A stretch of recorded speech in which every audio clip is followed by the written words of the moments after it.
In 1953, the CIA removed the man running Iran with bribes and a fake mob. 73 years later, an airstrike did the same job. This time, he didn't survive it. February 28, 2026, a strike hits a walled compound in Tehran. Inside, the man who has run Iran for 37 years and 4 members of his family. Iran spends 2 days denying it happened. On March the 1st, the government admits the truth. Ali Khamenei, supreme leader of Iran, is dead.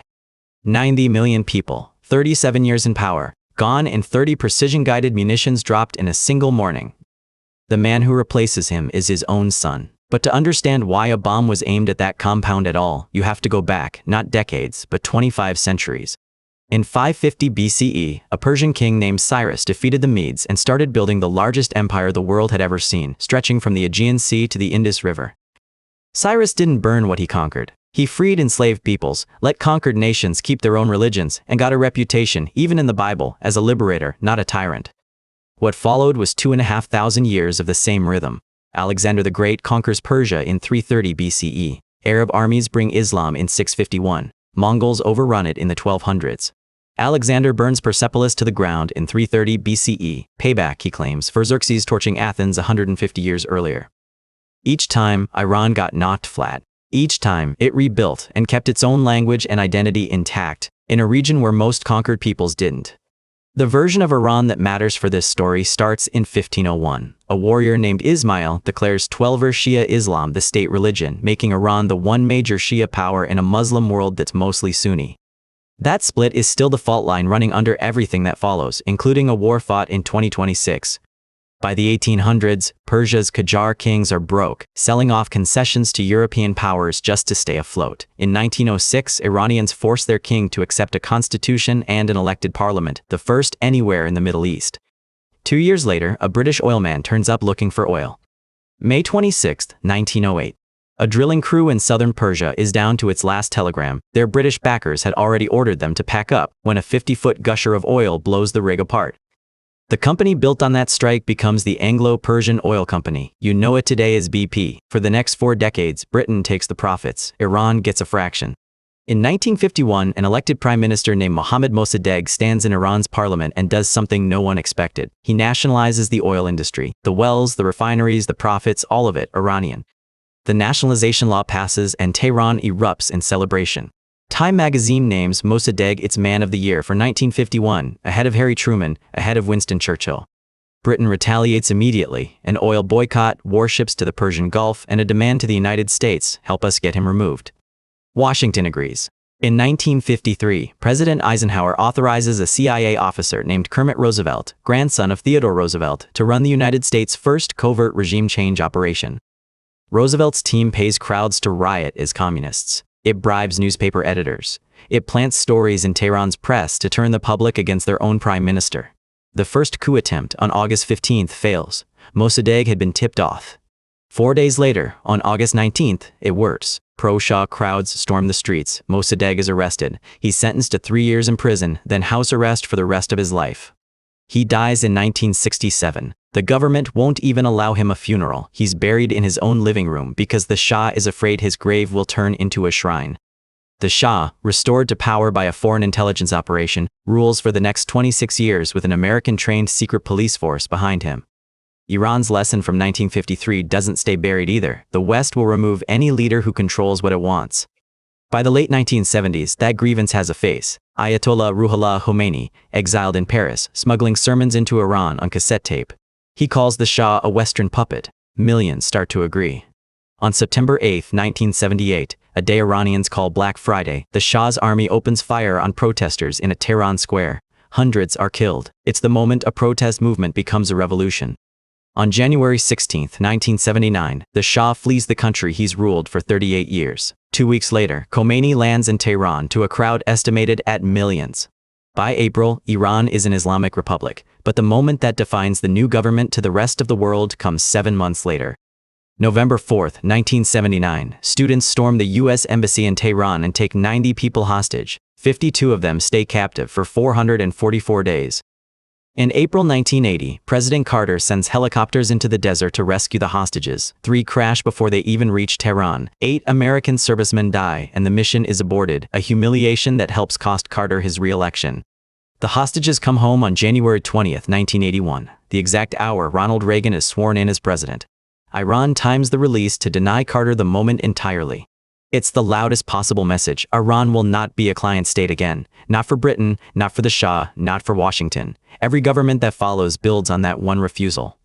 Within a year, Iran is fighting an 8-year war against Iraq. Nearly 300,000 Iranians die.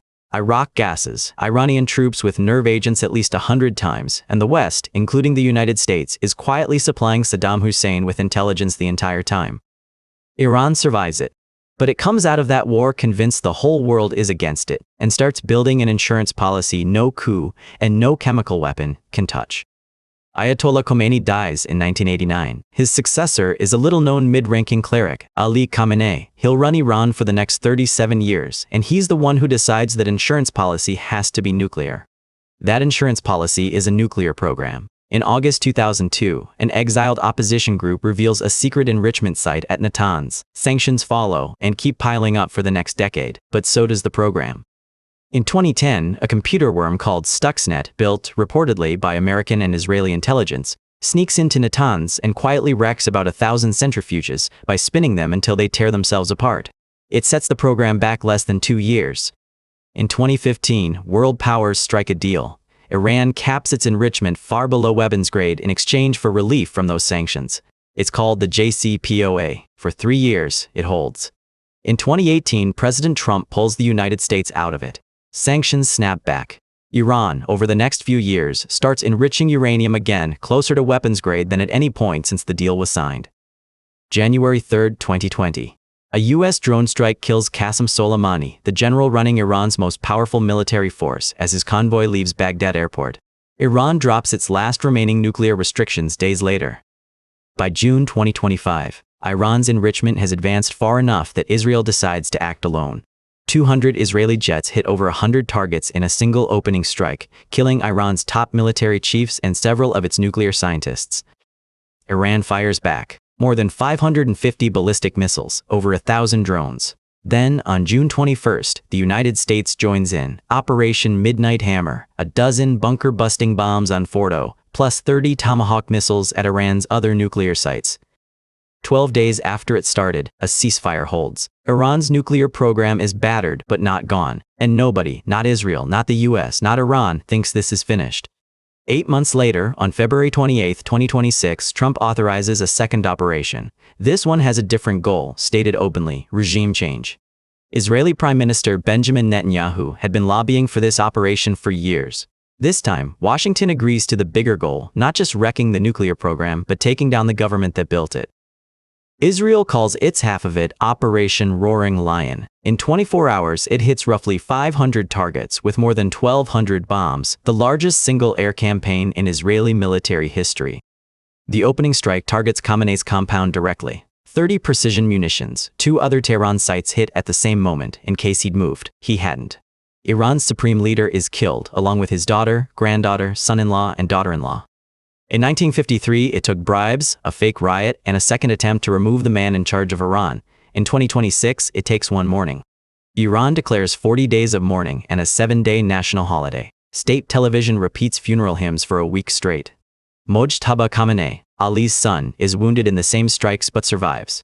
On March 8, Iran's Assembly of Experts appoints him the new supreme leader. He's now in charge of the same nuclear program that just got his father killed.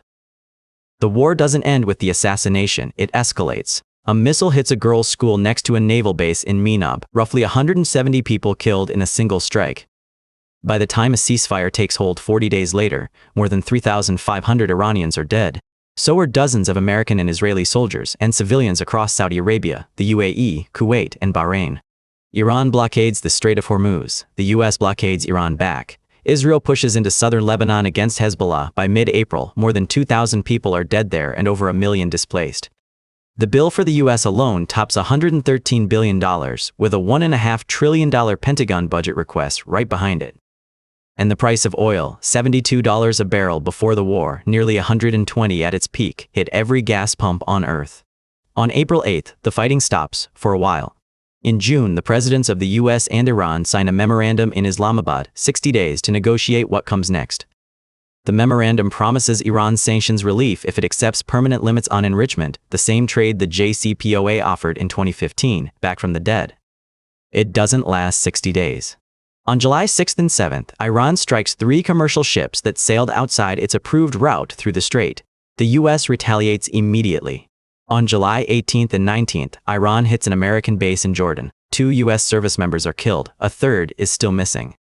Trump declares the ceasefire over. As of this month, it hasn't been restored. The Strait of Hormuz is barely 21 miles wide at its narrowest point. About a fifth of the world's oil moves through it every single day. Iran still controls one shore of it. That's the leverage this entire war has been fought over, and right now, it hasn't moved an inch.